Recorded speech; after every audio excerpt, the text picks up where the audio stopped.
यानंतर आपल्यासमोर लक्ष्मी नैताम ही गोष्ट सादर करणार आहे. नमस्कार. माझ्या गोष्टीचे नाव आहे वेळेचं महत्त्व. एका गावामध्ये एक शेतकरी राहत होता. पावसाळ्याचे दिवस होते. शेतकरी आपल्या घराचे कवले लावत होता. अचानक एक भिकारी आला आणि म्हणाला, "अहो दादा, खालती उतरता का? माझा तुमच्याकडे काम आहे." शेतकरी शिडीवरून लवकर खालती उतरला आणि म्हणाला, "लवकर बोला." भिकारी म्हणाला, "मला जेवण हवंय." शेतकरी म्हणाला, "चल माझ्याबरोबर."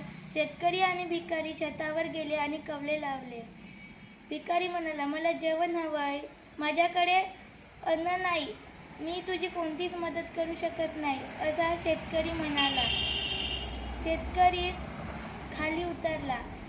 भिकारी चिडून म्हणाला, "हे सांगायचं होतं तर वर काहून बोलवलं?" शेतकरी म्हणाला, "तुला जेवण हवे होते तर मला खाली काहून बोलवलं? तू जसा वागला मी तसा वागलो." असा म्हणून शेतकरी भिकाऱ्याला सांगितला, "कोणाच्या वेळेचा आणि कामाचं तुला महत्त्व कळलं पाहिजे, हे लक्षात ठेव." असं म्हणून शेतकरी भिकाऱ्याला अन्न खायला दिला. तात्पर्य: कोणाचा वेळ गमावू नये. धन्यवाद.